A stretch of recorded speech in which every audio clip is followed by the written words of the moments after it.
So Noelle is the executive editor of University College Dublin Press, where she has been working for more than 15 years, with extensive experience in trade and academic publishing in Ireland and the UK. So no one better to lead this discussion.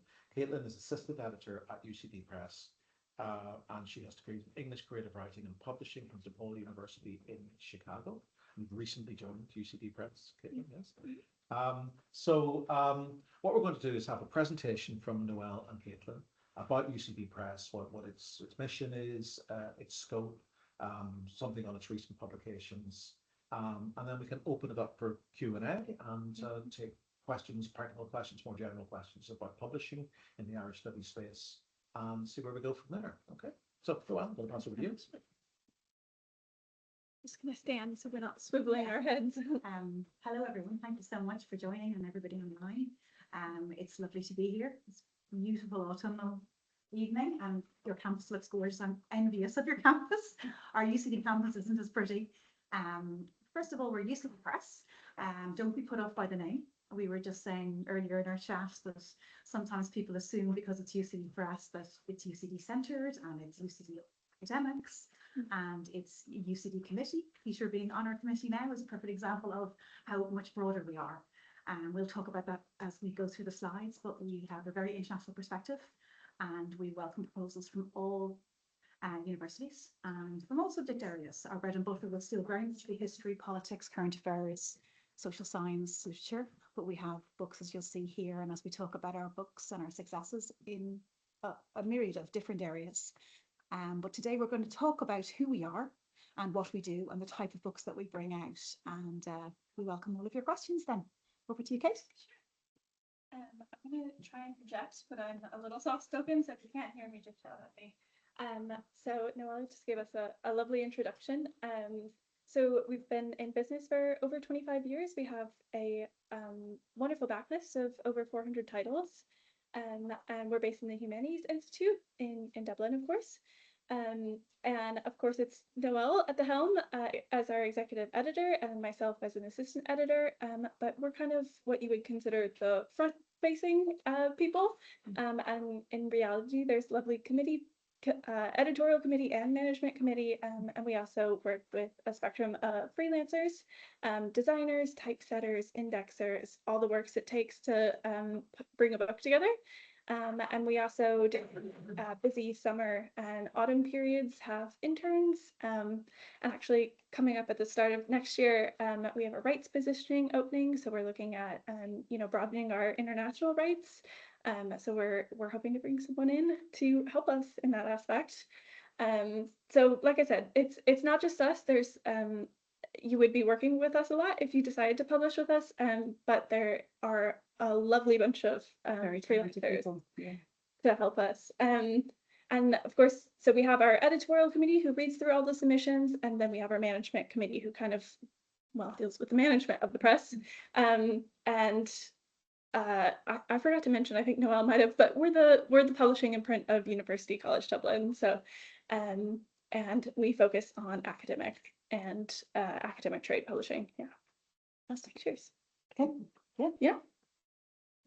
And just to add, for the editorial committee, I'm not sure if it goes into it in any of the other slides, we now have committee members from Irish universities, from UK universities, from American universities, New Zealand, Norway, Australia. So it's a really wide mix. There's definitely more historians, and we have to have a good body of historians because we get so many history proposals, and from different, early modern Irish history, more European history. So we have a good array of ideas, and then we have people from architecture, from art history, from law, from social science, from migration studies. So it really is, we try to be broad in terms of our thinking, in terms of our gender balance, in terms of our age balance. We're really conscious of all of those things. So we have people at early stage career and very established professors like our good Peter right in front of us, to give different perspectives and different ways of thinking. So it makes it for a very colourful debate and discussion when we talk about the proposal, but it feels really fair. And then we're also very mindful that when it goes out, we'll talk about that at the next slide or two, to peer review, that we have peer review as broad as possible from somebody who's not in the same university as you, hopefully, who isn't your friend or foe, and that can happen in academia, as we well know, and just really fair and anonymous peer review, so that people are really honest about your work, but fair. And then we have two independent reviewers, and if we don't feel they're aligned, we will then go to a third if needs be. So you know that you're getting a really honest feedback on your text. Now brings us into the stages of publishing. Are you happy for me to take this one? Absolutely. So a lot of it is, I suppose, quite standard for a lot of academic presses, but there's maybe a few little bits that makes our process sometimes take a little bit longer. So we always have to reassure people that it's worth it in the end, because we're just trying to make your book the best possible book it can be. So proposal, you have an idea for a book, you've got a couple of chapters, or you nearly have all the chapters, you have the book ready to go. You send it in to us. We have a book proposal form, which we've some printouts here we can give you. And we also have it on our website and online. You can access it at any time. And sample text. We like to have maybe 2 to 3 chapters. The ideal would be 2 strong chapters and an introduction to give a sense of what the book is about. If you have a collection of essays like this inside Royal Ireland here, sometimes it's nice to have even more, 3 or 4, to give a real flavour of the book. And then from that, we have first really look at the text. And for us, it's really just to check, is it our subject area? Is it academic? Sometimes we'll get fiction proposals, we get children's book proposals, we'll get just stuff that isn't for us. And sometimes it's just not really, of the standard that we need. So we would quickly close it down and encourage the person to go elsewhere or give them some feedback. And then it comes to the committee. So our lovely Peter here and everybody who's on the committee will get that proposal, and at the next committee meeting, so usually in spring and in summer, sometimes also before Christmas and sometimes in the summertime, we have committee meetings. It can't be in person anymore because we're jetted all over the city, all over the country, all over the world, and the time differences are extraordinary. So we try and fix a time and a date on Zoom primarily to do these meetings, and we discuss vigorously your proposal. And everything is open and everything is minuted and everything is within reason. We wouldn't ever upset or offend anybody. We give the feedback to the author. And we can, again, stop it at that point. It doesn't fit, it doesn't work, but we will give you feedback to help you, to direct you in the right direction. So it's still a worthwhile process, even if we don't say yes. It then goes to conditional contract. So many people, if they need funding or if they need to, the opportunity to stay in a particular role, there's many reasons why you need a kind of contract to say, I'm in the process of getting my book published. We will give you that, but the conditional contract means there is one line which says, as long as the 2 readers' reports, with 2 positive readers' reports, we'll proceed. So we can still step away if those readers' reports aren't up to scratch. So then it's peer review. You go and get the rest of the text to us. You follow our guidelines, which are all here, and you give us the text in a beautiful condition, so we don't have to do too much heavy editing or proofreading. And it goes to peer review. Again, we get 2 peer reviewers far away from you, anonymous, and get them to be, they can be really tough. I won't lie to you. This is the toughest part of the process. And we are glad of that, because it's almost at the bad review that you can fix. You get that review and go, oh, the introduction's just not strong enough, or, oh, I really need to think about the international perspective. And you can do that before we go to publish. So sometimes it can be brutal, and then sometimes they disagree. One might be glowing and the other is really damning. And we then go to a third reviewer. But ultimately, everybody that we've worked with, I hope present company included, feel that process is worth it, because it makes it the best book it can be. And you're kind of ready for any of that criticism. And sometimes if you get feedback that you don't agree with, it doesn't mean you have to make those changes. You just have to, as in your own academic work, defend your case and say, this is the reason why I'm doing this and not that. And it makes you even more confident about your book. Then actual contract. And then we come in, copy editing, proofreading, all of that in-house. You'll know us, you can ring us, you have our email. We're not this anonymous person that you don't ever get to talk to, in some presses that I won't name. But the bespoke aspect of that process, I think, is again a reason why people come back to us, because they will have the day-to-day interaction with us and hopefully very careful look at your text, so it's clean, it's ready for the world. Typesetting and design, we won't take credit for this. We have wonderful typesetters, we have wonderful designers. You will know their name, you can interact with them, you can push back on that cover. Ultimately, it's our decision. We have had occasions where somebody takes a photo of their garden and they want it on their front cover. Like, it's a beautiful garden, but it's not how we sell the book. So we have to sometimes, you know, push back. But for the most part, we bring you in on that process, that creative process. And that's lovely. It's your book. No one knows your book better than you. So we try and make the cover design reflect your sense of your book. Typesetting as well, we're really strong believers in beautiful internal design. I think that's something where a lot of academic presses fail. If I can be honest, I think that the idea of just get the book out in a legible format, put it into the world, whereas we think internal design is crucial to how you read a book. The font, the white space on a page, the amount of images, not being afraid to put images in. It's not less of an academic book because there's images in there. The indexing, the bibliography, everything is laid out in a way that's accessible and readable and will function as a digital version and online to help you get those references and those engagements from other academics. And publication, the gorgeous moment when you open the box and you smell the book and you have it in your hand, the reason why I'm still doing the job, really. And then launching everything from very niche books that we do, very important books that would have a tiny market. We can still do a launch, whether it's a group of your friends and family and colleagues or something much bigger. Sometimes it's book fairs, book events. Kate will talk more about that. Marketing publicity is something that academic presses sometimes don't care about, have no interest in, and I think that's wrong. I've a very strong belief, and I think anybody that works the press, hopefully, Kate, you agree, your book should be read by as many people as possible, and it shouldn't just be academics. And no offense to the academic world, it should be accessible to everybody. So we try and help you make it readable and useful, but also in the bookshops. It's in No Alibi. It's in, you know, Waterstones. It's in Hodges Figgis in Dublin. It's in your local bookshop in Kerry or wherever you live. And then we, you know, tailor the kind of marketing publicity around that. And again, we'll talk about in the next slide. But that feeling that our book should be read by as many people as possible. And a big factor in that is we try and get the cost, the price of the book to around the 20, 30 euro, maximum 40 euro. Not often hardback, soft jacket if we want the design, but that you can be a student and buy it. You can be a retired person and buy it. You can be just somebody who doesn't have a really high income and you can still access the material in our books. So that's something we feel very, very strongly about. Over to you, Kate. It's a really phenomenal overview. So yeah, I'm going to go into the nitty gritty of submitting and kind of the process, and Noelle's very kindly done a wonderful overview of that already. So I'll just talk about a few details in there. So the first step, of course, is just submitting, and we have a few copies here, but your proposal form is almost like your Bible, if you will, to give you step by step of what the committee is looking for when they're reviewing the submission.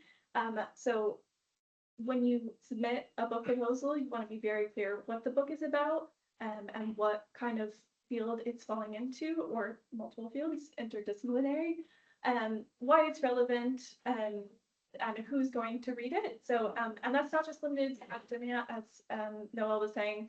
We also want it to be accessible to the general public as well. So it's very well researched material, but it's also readable to the general public.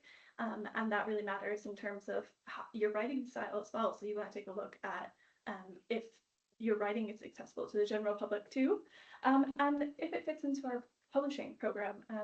Now, our publishing program is evolving in the last few years. Noelle's done wonderful work as well of moving into more newer categories like queer studies, feminist studies, environmental science, if you will. So it doesn't necessarily have to fit be bread and butter Irish history, although that's our special focus. But we're also looking for new and contemporary ideas as well. And in that proposal, as Noelle mentioned, you need to include 2 or 3 chapters. This just gives the best overview possible of the content of your book for the committee. Unlike, I think, a general publisher, if you will, it's not going to land in a slush pile where they're just going to glance at it and then throw it away if it doesn't look good for them. They really will sit with it and read it. Every word gets read. You know, there'll also be a discussion during our committee meetings on whether it's a great fit for the press. So there's a little bit of back and forth, and to help us decide whether it fits within our program. So it's not just a submit and hope for the best. It really will be considered. Going to the next slide. Yeah. Oh, sorry. No, you're okay. And then the next step is us. So now we do come in mostly for the copy editing and proofreading part. But we are also happy to come in before you submit, actually. If you come to us with an idea and want to talk it through with us, and before you submit to the committee, you want us to look it over and we can give tips on how to tailor it, depending on what the committee's looking for. We're very happy to do that. We actually love talking to people who are prospective authors. So then 2 days to 2 weeks from when you submit, we'll read that material and distribute it to the committee to read. So again, they're looking for, is it original material? Is it saying something new and in the contemporary field? Is it well written? Is it going to appeal to general public? And does it fit with our program? Yeah. And then finally, if you get a lovely yes, as Noelle said, it goes to 2 readers, sometimes 3 if necessary. We'll at that point ask for the full manuscript within a month to 6 weeks from the acceptance. The reviewers will read it over and give you a full report, and that's totally anonymous. And then if it's 2 positive yeses, then you get the contract and we can move forward. So you have about 2 weeks to a month after you get the 2 positive yeses to make changes to your manuscript based on those reader reports. So the contract is conditional on being willing to accept those changes or to make some changes based on the reader feedback, which I think is very essential. Sure. And then after that, production begins. So that's usually 6 months minimum, and that's where we come in. So you'll be sick of us at that point. And that's your editing, proofreading, copy editing, and then typesetting and design and marketing, publicity, and the book being out in the world. So that's the fun part, we think. That's always the most exciting, to have the book actually in your hands. And again, we don't go away at any point, I'm sorry to say. We stick with you, and we're with you at all the events and stuff, and we're very happy to be there and be supportive. I think that's a very special part of our press, and you get to go through all the steps and really be at the forefront of publishing your own book. So you're not removed from any step of the process. It's very transparent. Yeah. Thanks, Kate. That's wonderful. So really, it's a lot of kind of teasing out some of the points that Kate was making there. Really, our style guide is quite a standard MLA standard, but again, we don't have to always go with exactly that style. Say if you're a social science person, your poetry, your migration studies, your environmental studies, there's different approaches to notes, to bibliographies, to referencing. So we would try to encourage you to go with our style. It makes our life easier. But if there's consistent ways that you present data or you reference something that is different to ours, we can just have that chat. And as long as it's consistent, then we are happy to go with that. So there's no point in you undoing perfectly good work that's very consistent, just to fit in with a style guideline that we think is our preference. So always, again, we would say read, reread, and get somebody else in your subject area who you trust, who's going to be tough on you, to read the work before you give it to us. Because even as editors ourselves, I make mistakes in my own writing. You always need a second pair of eyes, a third pair of eyes, someone who's a bit tough to look at it. So then it'll just come in smoother and it'll be an easier journey for us. Think about marketing ideas. I think it's changing now, but definitely when I started out in publishing, which is too long ago, it was often an offensive word. It was like, oh God, websites, marketing, publicity, the media, you know. Now I think that's massively changed. I think if anything, the profile of an academic is hugely important. Maybe it's gone the other way.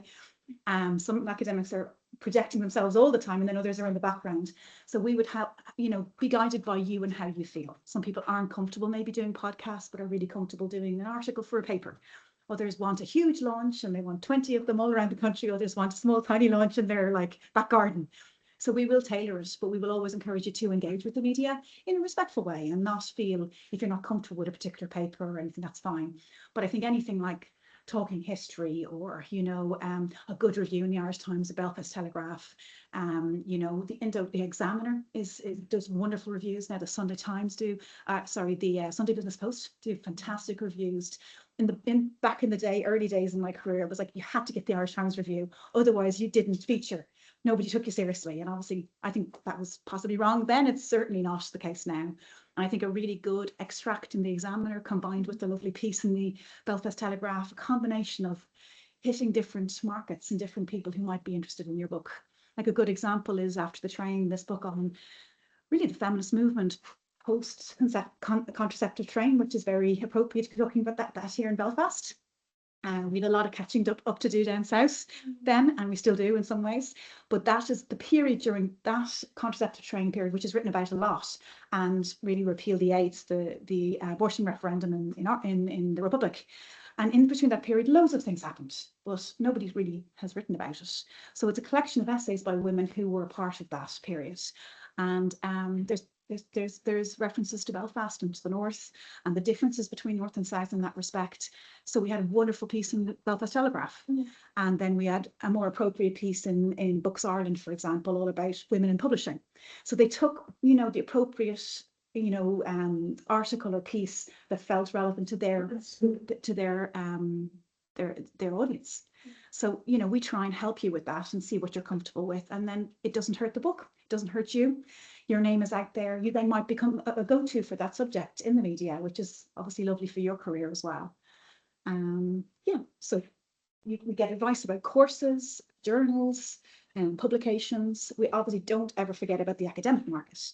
Academic journals, it'll always go to, and we will make sure we follow up with them. And then as soon as they come to us, we send them to you, and all of that will help you obviously getting your name known in that subject area. Over to you, Kate. So I published with us, hopefully we've given a few good reasons so far, but we kind of pride ourselves on that bespoke experience. So working one-on-one with our authors, and that comes with down to, as Noelle mentioned, the marketing plan, where if maybe you don't feel comfortable public speaking or doing a podcast, we can tailor the publicity around the book to your needs and how comfortable you are with it as well. And also, as Noelle said, pulling you in on the design. We want you to take pride in your book and be proud holding it in front of you and actually like the cover. It might not be your garden, but we'll still make sure it's lovely and that you're at least somewhat happy with it, right?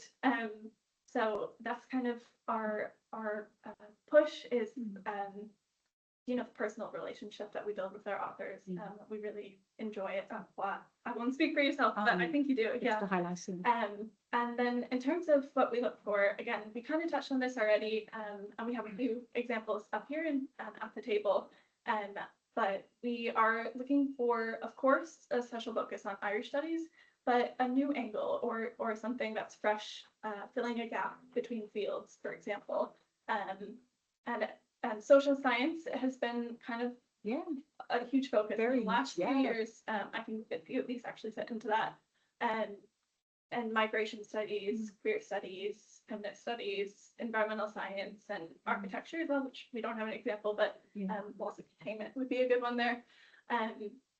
So we're just looking for original and well-written research. Again, is it accessible? Of course, we want it to have solid academic grounding, but we also want it to be able to be as widely read as possible. Point of learning, right? And again, fitting within our publishing program. I think actually you could take After the Train, for example. It's kind of not what you would necessarily think of as a UCD Press book at first glance. It's a collection of essays by non-academics, but it's grounded within academic context, and it has something to say about Irish history as well as personal experiences of that history. So I think that's a lovely example actually of our more contemporary social science subjects. Did I miss anything there? Yeah, superb. So this is kind of a wide range. We have migration studies and joy studies, Margaret Ward, Hannah Shee's Skeffington down there. Which we launched in Noelle Moran. That was the gorgeous launch. Yeah. And it keeps selling. It just keeps selling. Yeah. Extraordinary. Yeah. She's another one on the way, I can tell you. It's the variety, isn't it? And I think to be clear as well, it's monographs, like obviously Peter's book there, solid historical monographs. We love them. Irish people love reading about the individual in-depths, but also collections of essays. They can work, but they have to have cohesion. There has to be a really strong sense of where they're going. It's not just, it's a conference, we put them all in a book and it's great. That might be great for you guys, but it isn't great for us in terms of sales. So you have to really take the best essays out of that conference perhaps and really contextualize it and put really good framing on it. Rural Ireland is a good example. Inside Rural Ireland, it's looking at the development since the 1950s to today on rural Ireland. And there's essays on farming, there's essays on the politics, there's essays on the priests, you can see from the cover, and the rise of women in the countryside and them often clashing. A real array of essays, but beautifully put together. And again, it was University of Galway academics. So it's sold obviously very well in Galway and all in Connacht in general, but it's sold really everywhere because most of us have a parent or somebody who isn't from Dublin or isn't from Belfast, and they understand one generation back that they came from maybe a rural background and they want to understand what has changed. And it's a very celebratory book that rural Ireland is often forgotten in politics, is often forgotten in historical, analysis, but it's thriving in many ways, and we should be celebrating it more. So it's a very celebratory book. But again, that was early stage academics mixed with very established academics. They're lovely books to do because you have people who their name is out there already, so they can get the profile. And then they're giving an opportunity for the younger academics to really be front and center. And we had a launch that's a very good example as well, in Galway, where there was a panel discussion. And again, it wasn't just the editors that were in charge. It was all the different participants, the contributors all got involved. And half of the university was at it. It was so engaged and lovely. So collections of essays can work very well. And then example as well, interdisciplinary, because most comes from a historical perspective and one is more social science. And that might not always work. Yeah, but it does work very well in that. Thanks, Marie. That's a very good point. Yeah, the interdisciplinary we don't shy away from. We love if there's crossover, And again, good history, good social science, good literary people should be interacting in these books. And it can mean you bring a different audience. Someone's interested in some chapters, but they wouldn't have necessarily read the other, but they do because it's in the same book. Yeah, we really encourage that. I should also clarify, that we don't shy away from niche either. So if that's a concern, don't worry. I think Abbey, Wild Looking But Fine is a good example of this. It's about Abbey actresses in the 1930s. Our sales are not our main priority. We should say it helps, of course, but it goes into the production of the book and the printing costs. And our ultimate goal is not to have books flying off the shelf, although that's absolutely what we have no problem with that happening. Yeah, it's a real first world problem when that happens. But the main thing is dissemination of information. So that's when we speak to wanting the book to be accessible to the general public. Of course, we want to see it in our local bookstores. We want to see it in Noelle Moran, of course. And that's our priority over sales. So if it's niche, but it's well written, it has its local market as well, then it absolutely can fit into our publishing program. That's a really good point. I think we'll find a way to make it work. If it's saying something new and it's really well written, we can find a way to make it work. We'll get a subvention from somewhere. We'll beg on the streets if we have to. But it's not that we only want the big heavy hitters. It's lovely if we have one or two in a year. That's the way we've tried to model the press, that are kind of the bread and butter, and they carry the others. But loads might sell 300 copies. But they're referenced massively. They're go-to for secondary reading on courses. That's just as important.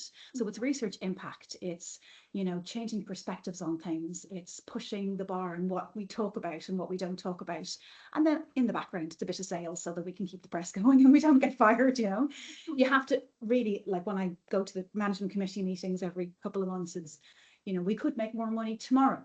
We could sell, celebrity cookbooks. No offense to people who publish celebrity cookbooks, but we could move into that territory. And some academic presses have done that. They have maybe their trade list and they have their non-trade list. And that's been a discussion that'll come up at our meetings, Peter.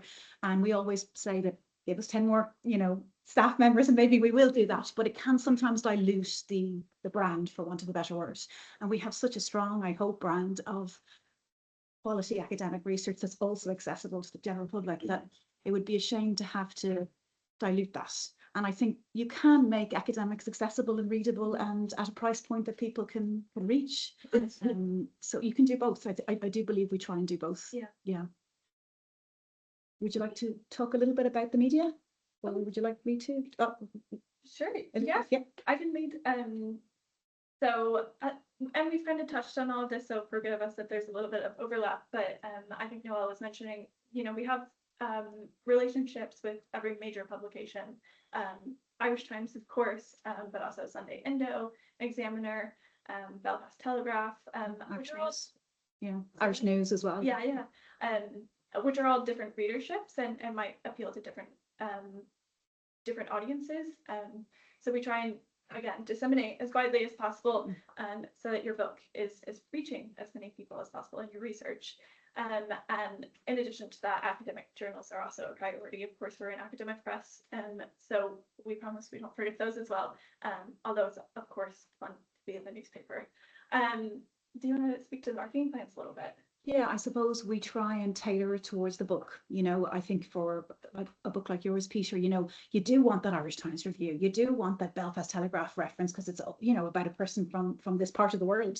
But you also do want a podcast. You want the history, a podcast and shows, and you just want it to be going out as widely as possible, so we pretty much don't say no to anything, but we just try and tailor for whatever you're comfortable with. But it's also the international, and we'll get onto it in the next maybe slide or two. But one thing we've really worked on in the last few years is our international profile. So we now have a relationship with Chicago University Press. They are distribution, sales and marketing partners, collaborators. I don't want to exaggerate the relationship in that we're one small press of many that they represent. And first and foremost, they're promoting their own books. But by being aligned with them, our books are on their website. Our books are in their catalogue that goes out to all the North American libraries. The potential to have your book is in bookshops. Architecture bookshops have our architecture books. Irish studies, bookshops will have an Irish studies section. We'll have some of our books. And then others just do better than others. Like While Looking, for example, has a whole section on these women's lives in New York. So they were very excited about that. Whereas something that's very specifically Irish and niche, they won't be, but they'll still house it. They'll still have a presence. So any bookshop can order it. And I think for a lot of academics now, it's that idea of having that international profile is very important. And then in maybe the last 2 years, we signed with Wiley. Their distribution, obviously, primarily, but they distribute our books at the moment, not sales and marketing, but just distribution in Australia and New Zealand. And again, we've yet to see the fruits of that. It's early days. We have actually a book on a New Zealand connection of an Irish studies book in the pipeline. And it'll be interesting to see how that does over there with them on board. But again, it doesn't hurt to know if you have a topic that has a New Zealand connection, or there's a chapter that's, somehow talking about Sydney or something, that we can get it in the bookshops there. We can get it reviewed over there. So I think those international kind of connections have really helped as well, in terms of just the profile of our authors being more, widespread, I suppose. Yeah. I'm not sure if I've jumped. No, You're great. Events. We love events. Don't our be afraid of them. Favorite slide, because it's all the lovely photos. Yep. And again, we touched on some of these, but we're just trying to get your research to reach as far and wide as possible. So that includes launch events. It includes we had a lovely Cork-based book recently, and the author got to go around to all the local bookshops in Cork and sign her copies of her book, and she was like a mini celebrity for the day. It was gorgeous. Really lovely. Yeah, we just followed along behind her. It was wonderful. Yeah, it felt like big publishers. And like we were talking about with niche books as well, we do local events, so we're not just Dublin based. Of course, we're working from Dublin ourselves, but we will go far and wide. We've had lovely launches here. We had the Linen Hall. We have had some in Queens, different events, and No Alibi are great. If you want a kind of a small, it doesn't have to be small actually, because they were packed out the door for Margaret Ward's book. Yeah. But it just felt really intimate. All the friends and family were there, and her grandson was like running around in circles at the front. Those kind of launches are sometimes the nicest because they're very personal. I should also add, because I'm from Chicago, that I'm really pushing for the University of Chicago relationship versus Chicago. We're not supposed to go into Chicago at all. But I think these images actually are a lovely selection of some of our events, and the range of events as well, and from something small and intimate to something quite large. So like you have the National Library on the left-hand side here. Here's an example of our launch invite. The launch of After the Train just here, great turnout, local bookstore in Dublin.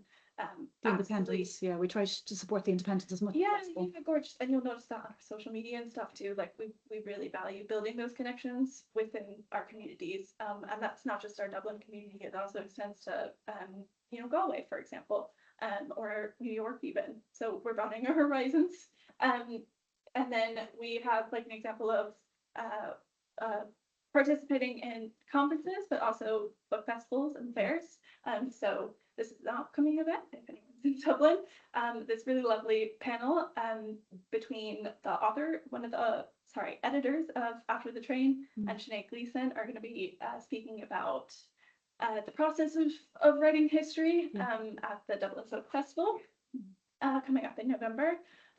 This is our most recently published book, which we don't have a copy of here, but just smiling authors' faces. That's the goal. So this is the goal here. Yeah. And then of course had to sneak in Michael D. Higgins in there. We have to stick Michael D in, sorry. So the wide range of from just celebrating with your family and friends to like events that are typically important to academic circles. Like there's a Dublin Festival of History. Yeah. There's right now I think. yeah, Yeah. there's obviously there's different arts and book events, here in Belfast and Dublin. We always reach out to them. We offer our books. They sometimes they grab, sometimes they don't. But it's really every opportunity to showcase your work and get you on panels and get you talking about your work. And that's a really lovely new aspect to what we offer, because it just those ideas keep, evolving and growing and reaching new audiences. We're definitely reaching new audiences with collaborations with the Dublin Book Festival and the Theatre Festival. This Wake the Feminist happened. It's about 10 years ago. This obviously just mistake made by the Abbey Theatre, where they brought out a centenary program and kind of forgot to mention the women. And this group of women really just became reluctant activists, essentially. None of them even necessarily called themselves feminists at the time, I think. Just said, we're not happy about this needs to change. And then there was a wider, I suppose, discussion around how theatre needs to change in Ireland. And again, there's lots of northern reflections in that. But the Theatre Festival are now showcasing, they're doing a talk in the Abbey Theatre. Very clever of them, if you want to be a cynic. They're like, we've rebranded, we've changed, we love women. But yeah, the panel is all women, not surprisingly. But we're okay with that, and 400 seats and it's sold out apparently. And we wouldn't maybe have the ability to achieve that on our own, but collaborating with exhibitions and events and tying in with other cultural institutions just gives another market and gives another platform to your ideas and your book. So, and it's just super exciting to go to these events and see our authors being celebrated. It's lovely. And it also, to go back to our roots, it very much establishes us as publishers of Irish studies within institutions internationally. So, for example, While Looking But Fine had a launch in New York with Glucksman NYU. Glucksman, So we're very much looking, and with our relationship with Wiley in New Zealand and Australia, we have committee members now. We're very grateful from New Zealand and Australia and Otago University. Yeah. So we're very much, not just thinking of Dublin-centric Irish studies, that we're trying to broaden the scope on that. Sure. Yeah. I guess really to the international is mentioned here, so we've already gone there really with Chicago. It's very interesting to learn from them as well. It's a bigger press, obviously, with a lot more budget than we have, a lot more staff than we have. We can only dream about having that many staff, but I think in some ways being small has its advantages too. You have that bespoke, that personal day-to-day interaction, and many authors that do come to us, especially more established authors that have published with the bigger presses, said that it was a quite anonymous experience, or what was kind of things were sent off to different places and just sent back to them, and there was no actual personal engagement. So we're trying to offer something different because we are small, but that can be a good thing too. But we punch above our weight in many respects because we have a wonderful committee. Our editorial committee is so rich, our management committee is so strong, and then we have these international partnerships, so we can benefit from their knowledge and their expertise. So it really gives you a window into what Chicago do, and the fact that our authors can now see their books on their website and see their books on their catalogue. It has that kind of research impact that we couldn't achieve on our own. One thing we haven't talked about enough, and we'd love to, if you have any questions on it, is really the design. We have a little bit, but we try and always really think about every aspect of it, from, you know, the cover design to the type of paper we use, to the fonts, to the layout, to the placement of images. We really kind of obsess about those things, probably to the nth degree, but that We secretly like it. we love it, and we want you to participate in that. Some are like, I don't mind as long as it's on a page and there's no typos, whereas others have a lot of views and opinions. And I think it really has come up in reviews a lot. You'll see in a lot of our reviews, which is lovely. First and foremost, they're saying the research is brilliant. I hope the author is a great writer. That's the most important part.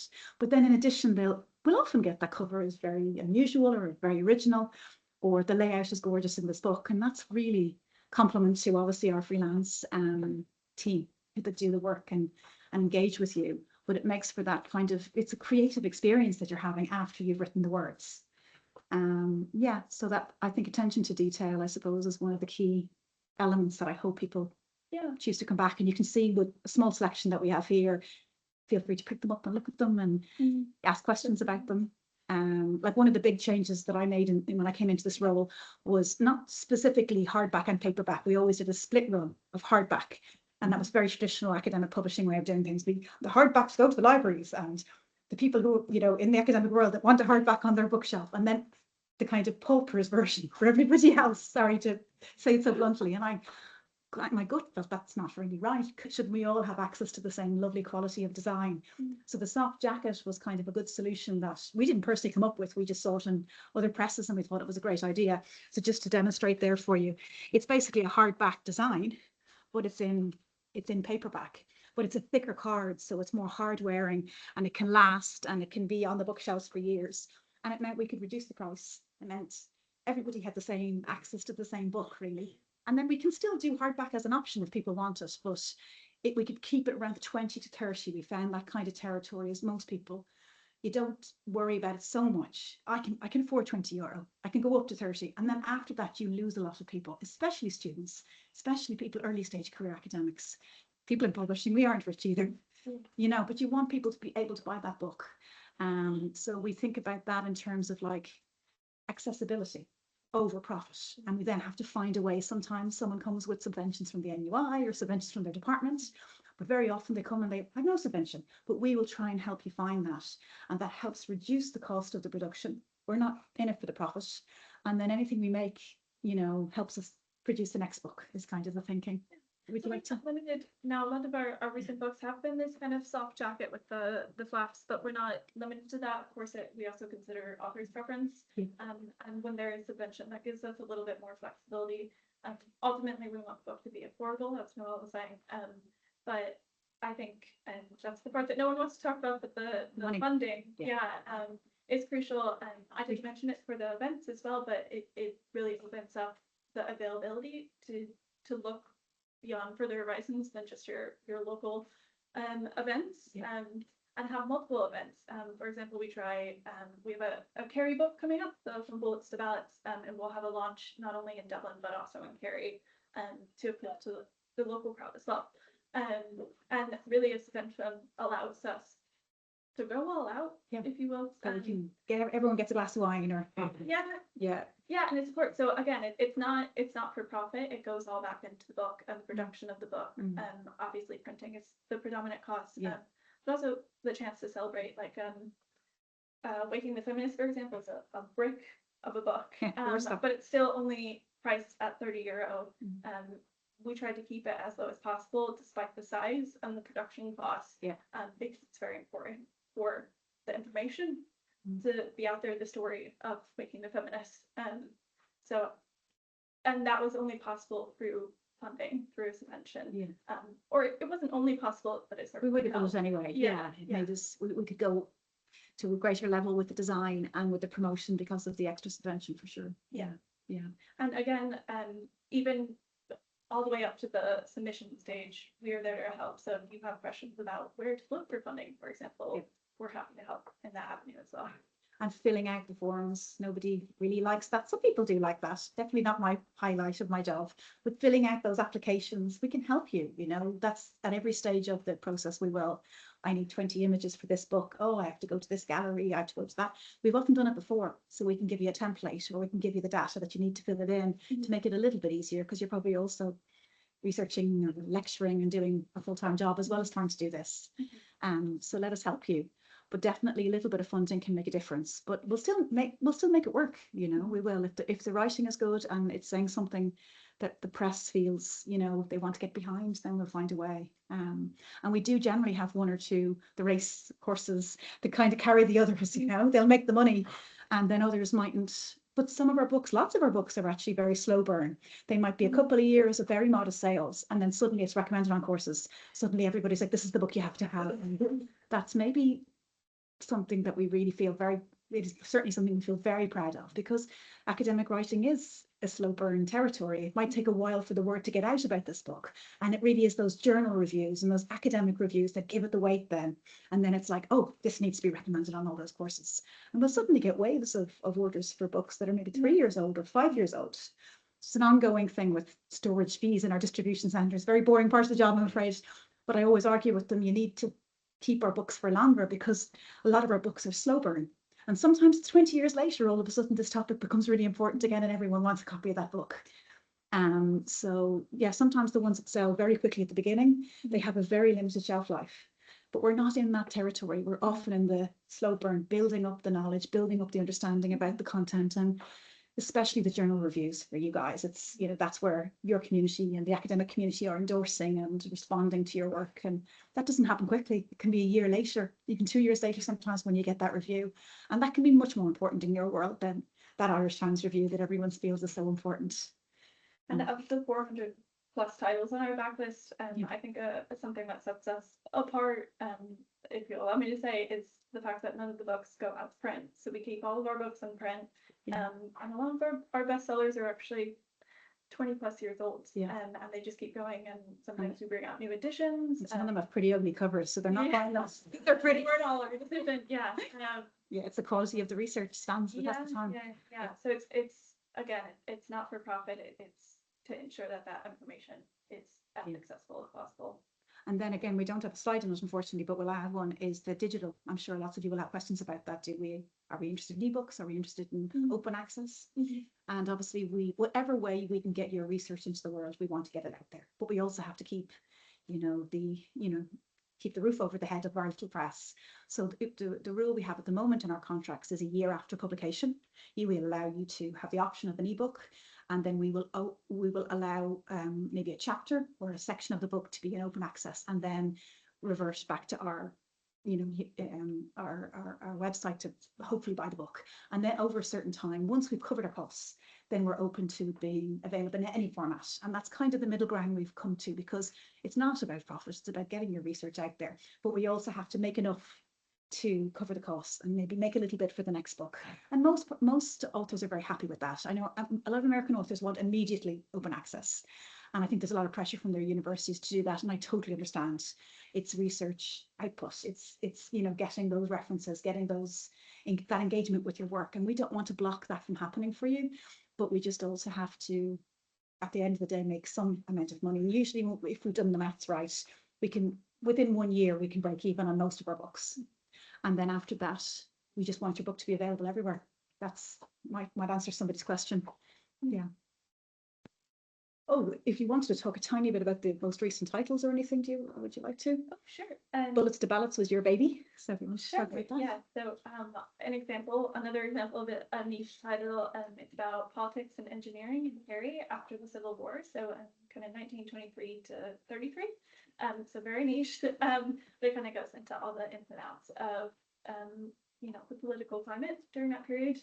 And I think a very great example of fitting that history within a wider context too. It does a great job of fitting it within the Civil War period, but also what came after. We kind of talked about WTF a little bit, but that's a big bang book for the season. Bloody Summer is the one I'm working on at the minute, and an absolute pleasure to always work with James. One of the biggest compliments you can get as a an editor is if somebody comes back and wants to work with you again. So it's the third book I've worked on with James. And there's a lot written about 1798. So I suppose our first reaction was we love James, but is there anything else to say about 1798? And there is. There's chapters on it that are very bloody.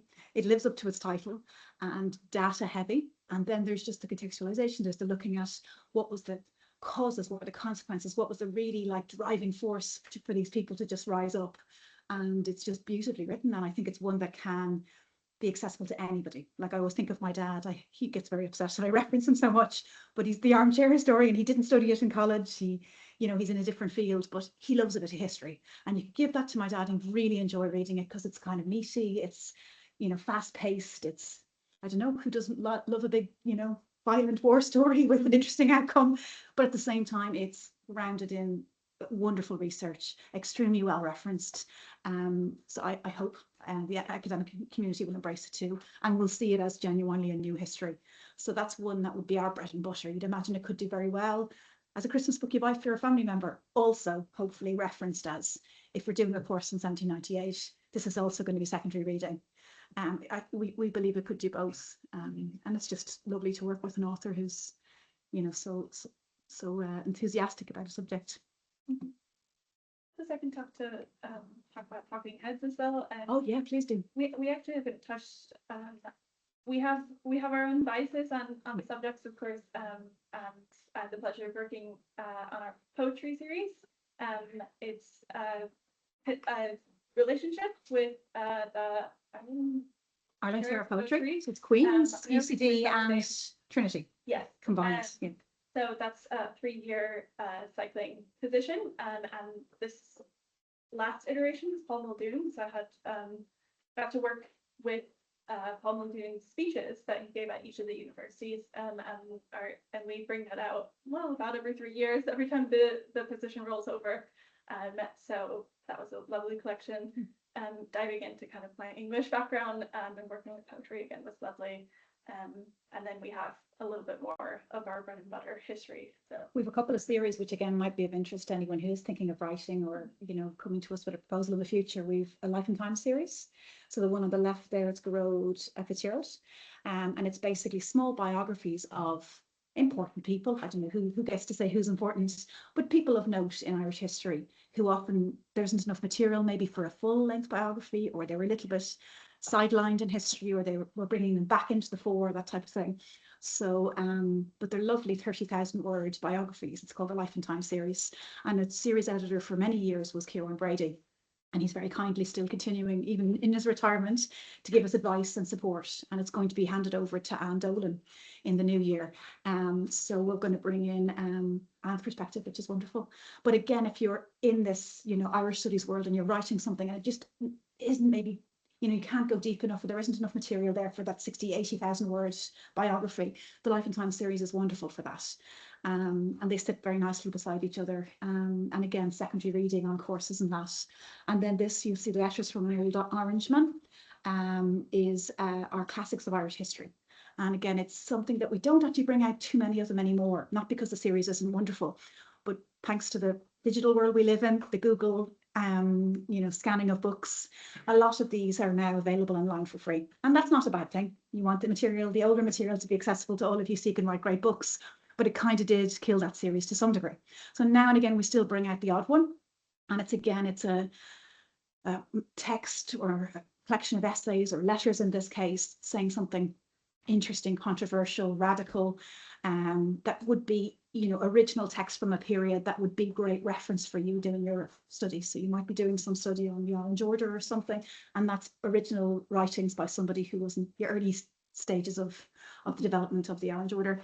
And then there's always a really interesting essay by somebody of note in the academic world, contextualizing it, explaining the background to it, why it was controversial, why we should still look at it now. So original text, really. So it was a brilliant series for us in early stages of the press, before I was in the press. And I think some of them are still very well recommended on courses, but most of them are available online. So it's sparingly we will do one in the series, but we still try and keep the series going because we really believe in the idea of the series. But the digital age has kind of cancelled it out a little bit. But I think those essays written by academics of note in the subject area make them stand out. So you might get the text online for free, but that particular essay will give you a really good sense of the broader picture of why that particular essay is important. So yeah, some of those books were wonderful to work on. So peeking at the sides here of our spring title. So Mary McSweeney is the face that's kind of I see her eye in the corner there, keeping an eye on us. And then after the frame, of course. And I think this is a great example too, kind of the spectrum of what we publish in a year. Now this doesn't cover all subjects, but we have, for example, women's biography and feminist history. We have our bread and butter Irish history, our monographs, and then we have our more niche topics like politics and Kerry, or 1978, but with a new spin, and WTF, of course, Irish theatre, and poetry, sorry. So it's a great range of books, and you don't have to come to us with something that we've already published on. Well, of course, we very much recommend coming to us with something new, but if you are coming to us with something that you think has been published on, just think about the angle that you're coming from, and if the bill might fit within our publishing program. Yeah, great.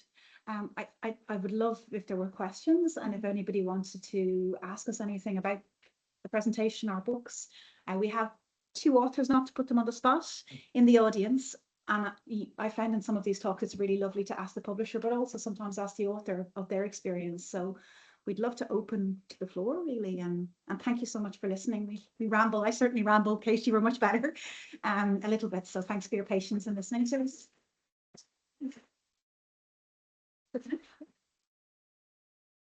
So we can take questions from people in the room. Anyone online, just raise your hand digitally, and Becky will let us know.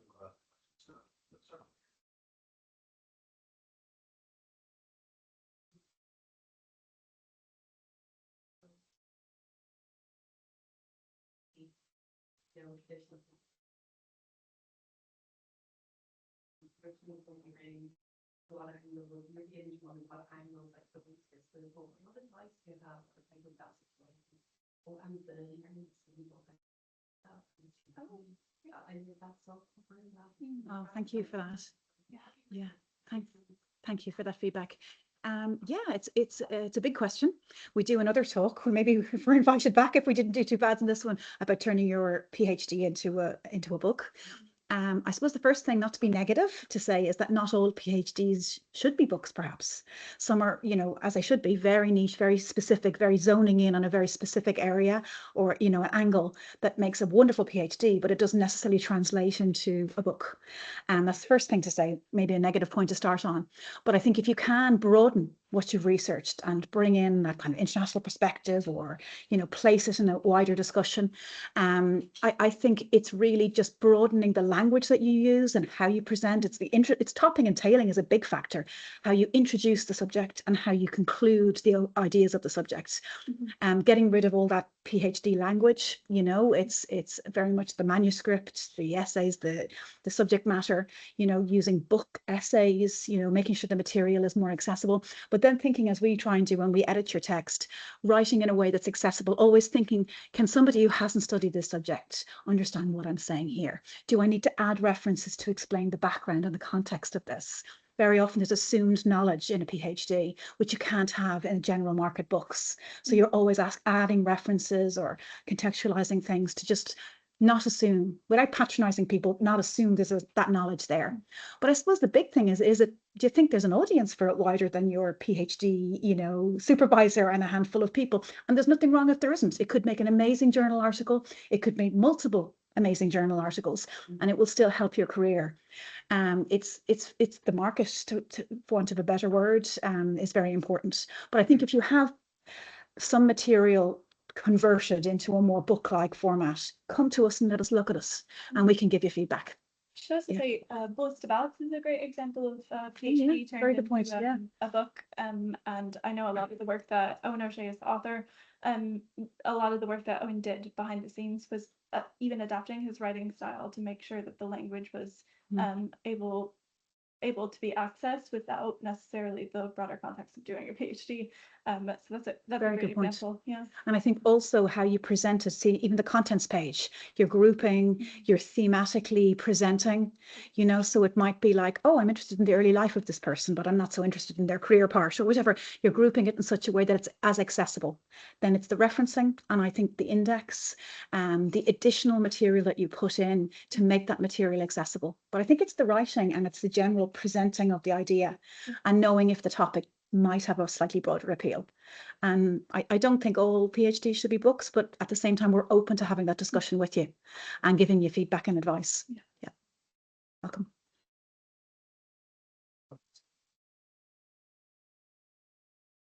Seems there's a wide spectrum of funding possibilities. Yeah. Is most some degree of self-funding of by the author, where they come with, here's my, slide down or whatever it is, as it or whatever it is, and then I go and try to get some pushing on that basis. That's kind of the first question. Second one, kind of follow from that question there is, just an idea that I had, maybe completely way off the page entirely, but is there ever any scope for an academic version of a book to be published and then a non-academic version published? Something that is highly maybe of public interest, but the academic language might just be dialed down to a greater extent in the non-academic version and maybe published more broadly in for some workshop with the local one, and maybe the academic version is in the library means. Just as does that ever happen? Great questions. Yeah, I'll take the first one if that's okay. Yeah, I think in terms of subvention, we definitely don't say ever. If you have enough money, we'll do your book, just to be absolutely clear. We're in the opposite end of the spectrum to that. And for publishers who do that, that's their prerogative and I'm not judging them. But we are very much, is the quality of the research there? Is the writing good? Are you saying something new? If you have a bit of money, that would help. That's the kind of conversations we're having. Ideally, we don't take, a personal contribution, because again, that feels a little bit territory of self-publishing, or if there's enough money there, it's just not great for an academic press. If we're really struggling, then that might be our only avenue to get it over the line.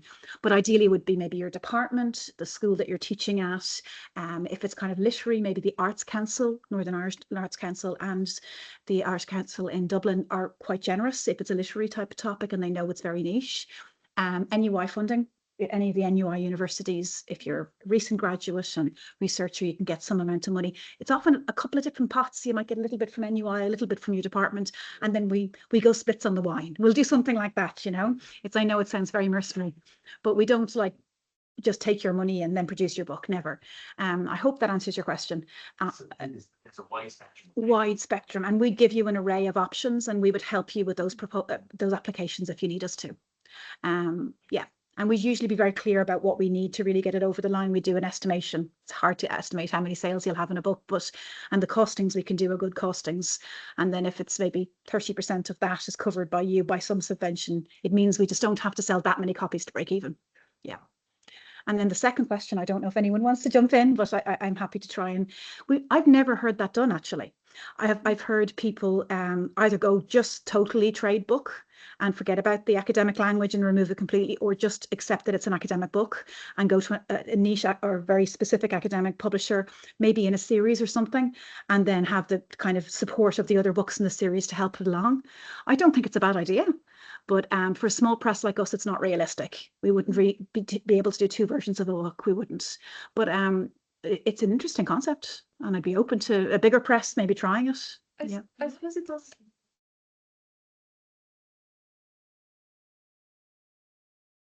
I also pose the question of asking what you want to get out of publishing that book. Yeah. And whether It's mostly those depend very much on how relevant. Yeah. Do you want your friends and family to pick it up, for example, or would you like, the academic grounding in your career to progress your career? I suppose is the question. And we do often in our books try and strike a little bit of a balance. So it's you're not reading a textbook, for example. We try not to underestimate the general public too, and there's an insatiable thirst, I think, for Irish history in particular. You can't underestimate it. So we try and strike that balance, but I think it is also a question of what you'd like the book to do for yourself and your personal goals. And like, we'd really argue that your book should be academically sound and accessible to everybody, and you can do both.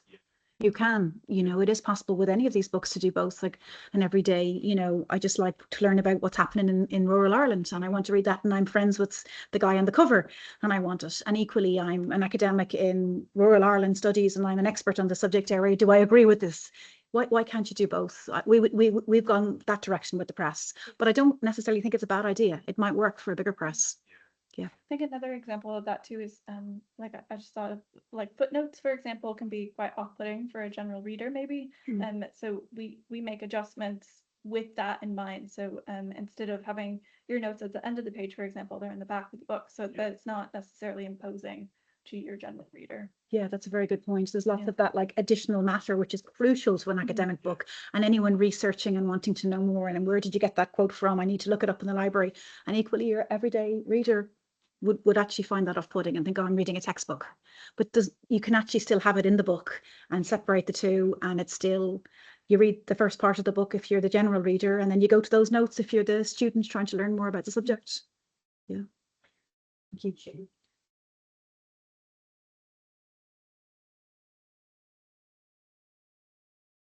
Yeah.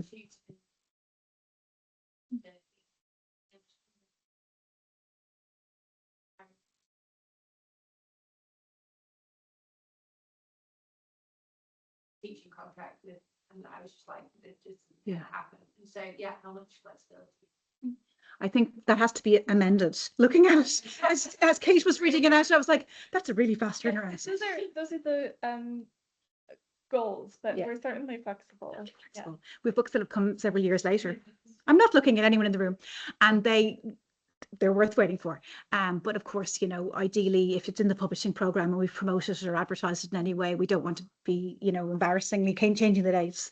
But like everyone understands, academics are busy, especially when you're early stage and you have to do multiple things at the same time to try and make your career work. We're very, very flexible. Yeah, very flexible.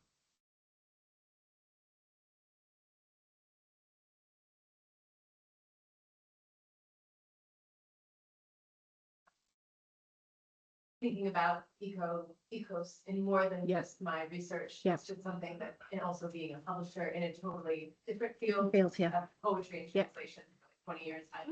I think about that with the presses that I. Of course you do, yeah. So I'm just curious into the mention. Great question. Yeah. I suppose first and foremost, we try and not be excessive in our print run. And we work with printers, mostly UK actually. And the reason being the type of books that we produce seem to just be the high quality kind of academic production still seems to be dominant in UK press printers. We kind of quick run, we use some Irish printers, and then we go to Spain or Portugal, sometimes to Poland and that, which do great work, but just for the quality of the production. But we're always in conversations about paper type, quality, recycling, how we handle all of that. And again, it's something that we're keeping in mind. I think we could do better. But I suppose the fact that we're keeping our print runs to a tight margin now, and then we move to ebook and we move to open access in time, that will help. But it's something that probably should be higher priority. And I think we get updates from our printers all the time about the paper and their sourcing of the paper and ethically sourcing their paper, that we have to trust to some degree that they are being ethical and honest about that. But we should probably keep asking those questions. It's a really good question though. Yeah. Paper quality, I used to do printmaking and paper, letterpress work, and that's a real thing, but then also like trees alive.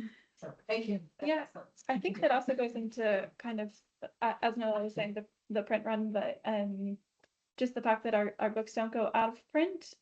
We're quite conservative with what we print, and we reprint when there's demand. So we are mindful of that aspect of it as well. And I suppose we're in the long game of not the quick Christmas sales and then out the window and pulp the rest of them. Our books often sell for actually years, and then they'd be passed around, or they'd be in libraries and they'd be shared. So I suppose it's not, fast fashion of book publishing. It's slow. It's the slow game of building up, that reputation of the book and that reputation of the author. But it doesn't change the fact that we are producing an item that, you have to think about the environmental impact all the time. So thanks for raising that. We'll actually consider it more after that question. Thank you.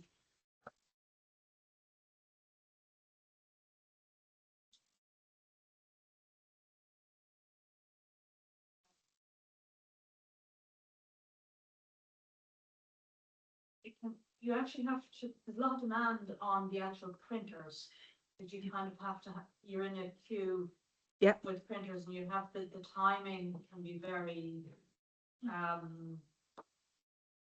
precise. Yeah. And I think that kind of fits in with your point as well about the timeframes, and it can be very tempting to go to the publisher and go, here's my great idea, so that you have that, ideally, the conditional contract when you're going for the job or the promotion or whatever. But I'm in this position myself. I have something to come and talk to you about, but I just know it's not there yet. Yeah. And there's no point rushing it. Yeah. Even though the high mucking ups here would smile on the important. Don't worry, we'll wait for you. But it's not ready. Yeah. And You're being pulled in terms of your career as well as, yeah. I sat down and did a half a year ago, and this one isn't ready. And it's an impulse that you have to resist. Yes. Because it will get rejected. Mm. Or maybe you'll get the conditional contract, and then you'll end up putting more pressure on yourself. As hard as it is, you have to wait for it to be right. Until the time is right. Yeah, that's a really good point. And I think where we can help as much as we can is because we're a service within the university as well. It's not all about getting those books out and getting the big reviews in the papers, that you can come to us with those earlier drafts and we can talk and give you feedback. And it has happened that sometimes authors then go elsewhere. And that obviously it's disappointing. You'd love to see that book with us, but we don't own you. You've got your own, agenda and plan, but that we can give you feedback along the way. So you're still feeling you're making progress, but then maybe not going to the committee until it's ready. We get a lot of proposals in and it's like, this is a great book, but my God, the proposal's awful, So that's why we do a lot of chats about proposal guidelines, and we'll give them out and we can answer questions afterwards if you do look at them. It's very straightforward. What's your title? What's your name? What's your background? A summary of what your book is going to be about. Do you have subvention opportunities? It's not a very complex proposal form, but people can write amazing books and awful proposals. And I would say one of my biggest key pieces of advice is just take your time with the proposal and come to us. Most of us are very nice and say, is this okay? Yeah.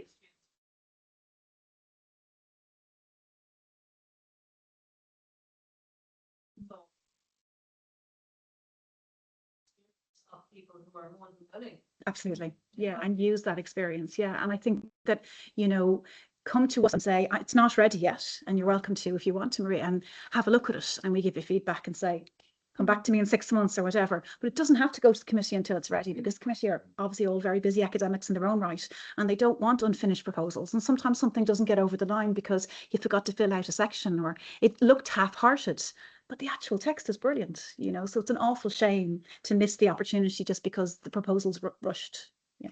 It's also something we didn't touch on too much, but I think it goes into your point as well as the marketing of the book. A lot of authors will come to us, and WTF actually is a great example. It's come up on the 10-year anniversary, 2015. That's when Waking the Feminist started. Yeah.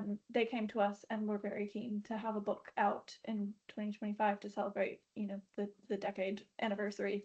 So we do often get that as well. And we actually love it when authors come to us and they have, a particular event or upcoming holiday or something that ties into the book. That's great to have that marketing hat on.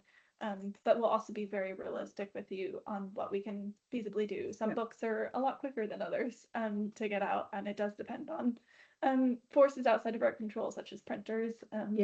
Yeah. But there's legal reads for more contemporary stuff. We have to be really careful with libel and legal reads, and that I don't think they would mind me saying. In that case, we had the editorial and the production done, and we were ready much earlier. But we had to really be careful about how we phrase certain things and how we presented certain information, because the book would have been all about that and not about the joyous celebration of the changes that came in.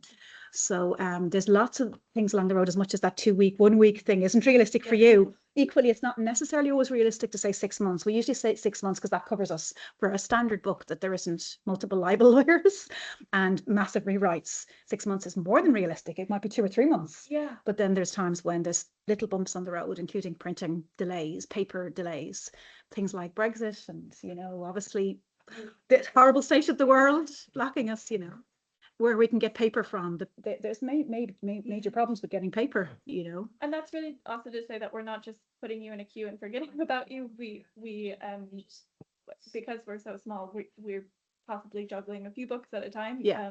Like right now, Noelle and I are tag teaming the autumn list. Yeah. So we never will be very realistic with you about our bandwidth and what timelines are looking like Yep. during the entire process. I hope. Yeah. Yeah. Oh yeah, even starting the book, you may come in when 6 books have arrived and you're not going to get your book started straight away. That's the ideal scenario, you know, Yeah. but then equally you could come in when we've just sent off our last book to print and we're ready for a new one. Yeah. And the whole thing happens in 3 months. Yeah. You know, as long as your writing is perfect and there's nothing to edit, you know. Another question, sorry. Oh, please. Yeah, we'd be delighted to feature the first.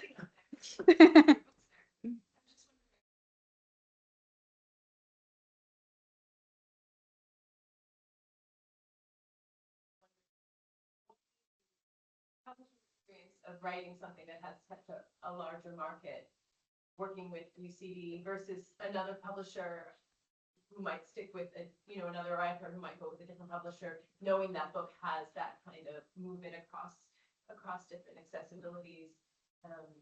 And I just, obviously you've come back, so Yeah. not as like a, fanfare. I'm just wondering what your personal experience was. Yeah, so, I mean, I published with UCD Press before a collection of essays on the Irish sort of tendency back in 2012, and I was really impressed by the quality of the production. Thanks, Peter. I mean, it was a beautiful book. Yeah, it's a gorgeous book. Much better than I thought it would be. When I was kind of really putting this book together, in my mind, it started as a Life and Times book. We have a lot of big biographies that started as Life and Times books, yeah.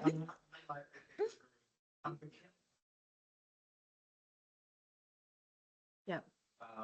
Because in some ways the story was more interesting to tell across over a century of time in terms of the development of ideas within this family and the inheritance of traditions and then the kind of disintegration of that tradition, that radical tradition of the time of partition. It was on the long side. We did cut it extensively. This is actually about half the size of it, what it was originally. The other thing that drew me to UCD Press was just the flexibility that the press has around books which are more challenging to publish because they are longer and they cost more. And there's a lot of illustrations in it as well. I wanted that to be there. So the fact that UCD Press had published, lengthy biographical studies like Carla King's study of Michael Davitt, for example. Which We only stopped because I stopped replying to her emails. She'd still be writing. Yes. These are like really important. Sometimes biographies do need to be. Sometimes they can be short and pithy, and reflect existing scholarship or the absence of primary sources. But sometimes they really do need to be meatier. Yes. Because you are addressing, in a sense, a kind of broader historical problem through the lens of biography, which is what I was trying to do in this book. So the fact I think that the press was so flexible and so supportive about that was really important to me as the book developed. It did require quite a bit of cutting, but it is still really substantial book as well. Not all publishers would have taken that on. But I just echo that. My Irish Suite was published with UCD in 2009, and part of it was it is something that will be understood by Southern Irish audience. Yeah. British publishers, yet there are a few who will do Irish studies, but they kind of understand that, or they charge £90, and that was in 2006 money, 2009 money. So I think a publisher who understands the subject makes it very nice. I mean, my Irish Suite book is I take it out and look. no, it is lovely. Yeah. No, it's a lovely production. It's a lovely book. It is very well produced. But also I think it is that you take on a small number of books and you do them very well. So it is not, you're not kind of waiting forever to hear back from a publisher. It's not all outsourced to somewhere that doesn't understand Irish words. Yeah. Particularly if you've a lot of, you have a huge number of Irish phrases, but you do want someone who knows where to put a father on the E in Dolair. But now from my experience as a journal editor, as reviews editor for Irish Historical Studies, it became increasingly difficult to get publishers to give us copies of books. Really? Oh, wow. yeah. I didn't know that. I'll admit, Springer are a disaster. Springer claim it's to do with environmentalism, it's not. That's time. That they don't want all these, they just, and so many good books published under the Paul Griffin do not get reviewed because they don't see the review copies. And they'll offer, oh, I'll send you a PDF, and I'm going to say, no, I'm sorry, if I'm going to ask someone to give up their time. Yeah, they need a review physical book, then at copy. least they deserve a copy. Absolutely. The bigger UK presses, I know they're, normally I can deal with them whereby I line up the reviewer, and yes, your book is £110, but I have the reviewer lined up and I know they'll do it. And so there was usually, they were happy enough with that, but UCD was always, we always got the books from them, and that's actually, you'd see. Again, UCD, I struggle with that, you know, model. You know, first of all, they're so expensive, and we got a review at one point a couple of years ago by external reviewer. Can we do better? What can we improve? And one of the feedback was, make your books much more expensive, get the library sales, and don't worry about the rest. We're like, okay, we'll choose to not follow that advice. And we probably would have been a lot wealthier, and maybe we'd have 4 or 5 staff members now, but at what cost? Nobody's reading your book, you know? Publicity can actually be quite surprising. I got a call one Sunday afternoon from my husband's aunt going, Gilbert is talking about your book on the radio. Yes. Like, not many people listen to Lyric FM. I know. Easton's the next morning. Oh, they're just, Easton's the next morning on the phone going, Yep. Gilbert mentioned this and we want copies of it. No, I know. So kind of, Oh, I know. Like we have we again, the name, I suppose, UCD Press, the Easons and the ilk would be like, oh, you know, marginal, order 5 copies for all their branches, you know, and then suddenly you get a review in mostly Sunday Indo, for example, or we had the Kathleen Lynn book was mentioned in Nationwide, cheapers, we didn't have enough copies, you know. We're in that very rare situation where we're like, we're going to run out of copies, you know. But it's amazing what can tilt us. So suddenly Eastons are chasing us, and it's like, this is a lovely position to be in. Eastons need us more than we need them. But just a lot of the very, I suppose, commercial bookshops that, you know, maybe books selling and Irish publishers and Irish academic presses are not their priority.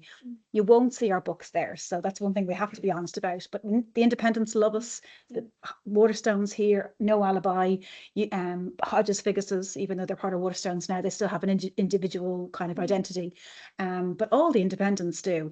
And then it's getting it out there is the most important. Again, the review copies. I don't understand why any academic press would not want to give out loads of review copies, because you want the research dissemination. the Irish publishers, Yeah, yourselves or Marion. yeah, we all have the same kind of approach.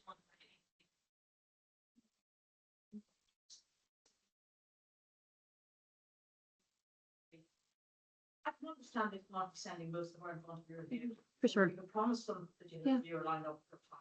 And that's what we always say now, because we are mindful of those books just being lost somewhere. Can you guarantee a review? You know, then we send a significant number One out. of the first things we do when we get the Yeah, book yeah. in, actually. Oh yeah, the author gets their copies and then we send the review copies out.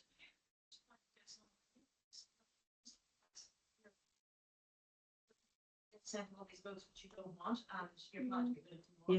Yeah, yeah. It's just crucial to get it out there as widely as possible. And I think it comes back to that price point, like 80, 90 pounds. You know, I've been to academic book launches where it's like, I think it's criminal. And I don't know how they can justify it. And they're often getting subventions, so they can make it cheaper, but they just won't. And it is possible. And I suppose we've shown that it's possible, even though you make less at the end. It means more people are reading your text, and that's got to be a good thing. Yeah. I mean, it is a concern. I was talking to David from No Alibis, responded into him last week, saying he's having increasing difficulties in getting some of the big UK academic publishers, Oxford, particularly mentioned, he sends him the books he needs. Are you kidding me? Because Wow. the academic monograph has fallen so down their list of priorities. You know, it's the teaching textbook and it's the digital reader. You know, they're so preoccupied with them that the academic books at home, and you're just getting them out, even to the point of sale, has become such a low priority. So, I mean, the question I really wanted to ask is UCD Press committed to the academic monograph 100%. as a model? 100%. Despite, obviously, Yes. many discussions in other places. It's been the But making of the evident press. depth of the academic No, it's been the making the of. academics regarding it. In this It's- that here. It's the making of the press. It's why we're here still, you know, so absolutely, yeah. But again, it's that balance of making sure that there's enough of a market, or we get a bit of a subvention, we find a way to do it together. And it has to be saying something new and something that we only do a small selection of books each year. So it is, you know, to get it over the line, you need to try and have a different perspective or a different angle. But 100%, you know, I think it's crucial that we're supporting it. Yeah.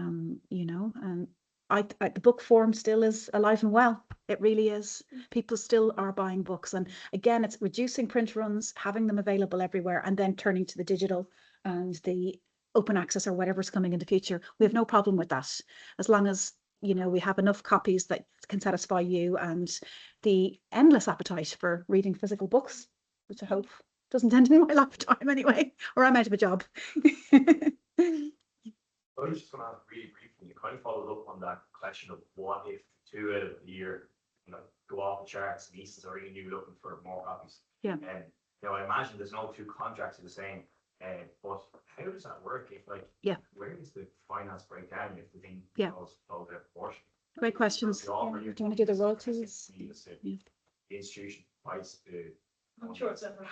Yeah. Well, Ma'am, Trust and Murders is still going. yeah. 4,000 copies, And, 5,000 copies. This is the art And of speeches. Yeah, absolutely. A hugely successful book. It's a great question. If you'd I like to suppose- take that, Kate. Yeah, I mean, the answer really is royalties. After we have a built-in facet of our contract, and Peter Murray can talk more about this. After a certain amount of copies sold, either the author earns back royalties, or in some cases, like we have a book, Redress, about the Magdalen laundries, that goes, all the funds for that after earnings have, after the book is broken even, go back into a charity. So Supports the survivors. Yeah, Redress yeah, program, yeah. Yeah. So it depends on the contract, Yeah. how many copies. Yeah. But what's the standard? It's not a Is that- perfect science, but generally we kind of have to sell about 500 if we don't get any subvention or a small subvention to cover our costs. Great So deal. for most, now an established author like obviously Marie or Peter comes back to us, they get royalties from day one. That's the standard. But if you're a new author or maybe first or second book, up to 500, it's often 0. So sorry, that's pretty tragic. But then it usually goes to 5 and then 8, and we can even go up to maybe 10. Anything over that we're struggling to make anything. But you know, over 500, then you go up to say 5%, say if you're a new author. Then it goes up to, on average, I'm trying to think, up to 1,000 copies. Anything over that would be the 10%. You know, so that's decent. That's like Manchester and Murders, because she gets a couple of thousand every year from us. Now, obviously, it's buttons for somebody who's an established academic and has a good career in academia. Exactly. Yeah. So nice. Yes, exactly. It's also the you know, the photocopies of your work and the referencing of your work. But yeah, we will get that back to you. And if it's, you know, around a topic like the Magdalen laundries, or, you know, there was a cancer research book, it goes back into the Cancer Society, and we would not want to make profit then. We just want to cover our costs and everything goes back. Sometimes it's the institution. Your department might give you 5,000 for the production costs. As soon as we start making profit, we start putting it back into the institution. There's several books that we are paying departments, so they get that money back. As soon as we make money, we share it with you, you know, and then if it's a particular department, they get that funding to go to the next book, you know. That's generally what we try and do. It's not high, but you go to any press, even trade publishers, the Anne Enrights of this world, the big names in the fiction world, they might get like 20 something or 30% royalties. But if you actually break down what it costs to produce a book, if they gave you anything more than that, we would be out of business. So it looks quite low. It looks really tight, but the breakdown is the profit potential in publishing is so low. Yeah. I would say that also goes back to your earlier question of publishing in the general market versus academic market. Just from my personal experience of, I come from a background of digital distribution, not with University of Chicago, I should clarify. With their competitors. Yeah. It's great getting all the information. But my experience of general publishing is, you would be surprised the royalties that you gain back, unless you're, you know, a big YA author or something. Yeah. The margins aren't very different. Yeah. So it really, again, it depends on your personal goals, and I wouldn't publish to earn an income. I would say that. Yeah. So Not tragic. to be cynical, sorry. Yeah. But Um, again, why? Yeah. Which they the 2 out of Yeah. Yeah. But I think for us, that's why it's even very more important for us to get your profile out there, Yeah. to get on the radio, to get you interviewed, you are the expert now on that topic, and they'll come to you because that's good for your promotion. It's good for your profile within your university. So you're paid in other ways. I suppose you're not maybe getting huge amount of royalties, but you're being acknowledged as an expert in this area, Yeah. which will help your career, I suppose. Yes, we do. And that's. Somebody won it. Who could that have been? It's not like the NUI are the author, puts it in themselves, don't they? I think the NUI prizes. Yes. Yeah, but ASUS is. We get an email offering the categories, and then we will ask the different authors if they would like us to apply for them. That's usually how we do it. Yeah. Yeah. Well, there you go. She should answer these questions, not I. But there's also, the difference, again, it depends on where you sit in publishing. There's the On Post Book Awards. I'm sure there's something similar up here. Again, we're a little cynical. It's very trade, and it's very, sports biographies often win the big things, and, but the Atlas won twice, did it? And absolutely justified. Amazing. Yeah. It's very trade. Yeah. It's sound. But still, yeah. So Again, exposure. Yeah. Even if you're not necessarily winning the kind of general Yeah. trade publishing awards, you're exposed to a different market. Exactly. And that Academy won the Leon. oh yeah, Leon one. yes, the RIA award. Yeah. It is. Money, but It's money. But for us, we Leon. throw our name in the hat. If you're not in, you can't win. Isn't that the philosophy? But we're very aware. There's the academic press. They're UCD. They probably have money. They don't need the endorsement. I think there's a certain amount. But it's very rare where we'd have something very commercial, and it is more commercial books that they go for, isn't it? Yeah. But the Atlas is an example that sometimes they do give it to something that's deeply well researched academic work and beautiful. So.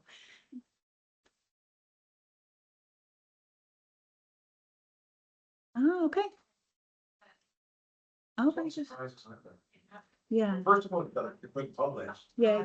You got to finish that. So, Well, yeah, it is a publisher who will some, you go to some of the bigger, maybe non-Irish based publishers and find interested in this and. Yeah. Get back to it.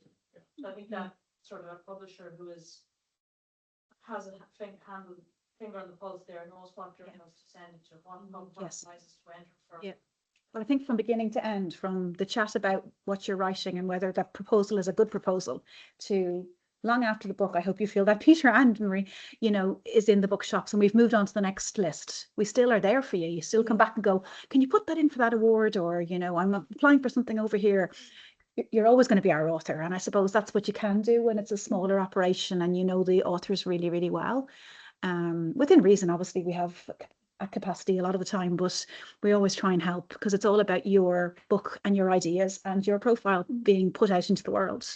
And we should also say we're not always on the lookout for the next superstar, although it's always hopeful. But we will treat any book that comes to us the same way. And we're not going to promote it anymore if we think it's going to be a superstar book or win awards. Then they're all treated with the same weight and given the same priority for marketing and publicity and sales. Really good point. Yeah. But we can't promise that you'll all get the same response. And what always happens is one book on our list, probably is going to happen this autumn as well, gets everything in the papers. And you get the others ringing you going, why haven't I in the Belfast Telegraph? Why haven't I? We can't control that part, but we will send them for review and we will encourage them to consider them. And then they'll pick whichever one they want. And it's just unfortunate some years one gets everything, and then you feel like the poor relation, but we will give you exact same attention and support that we will any other author, no matter what the topic is. So, yeah. It's been a really, really useful discussion. Thank you so much for coming.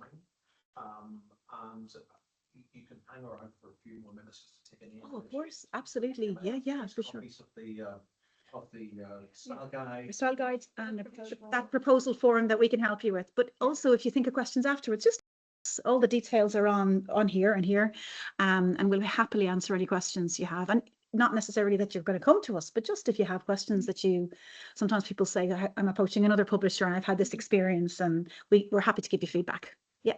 Should also say, everything that we've talked about today, at least the makings of it are on our website, so that's a great resource. And our catalog as well to get an idea of our publishing program. We've only a couple. We could only carry a few on the train, sorry. But we have a digital version as well. If you want, we can send a link to you. Yeah. So we just finish formally. Thank you. Thank you. Peter.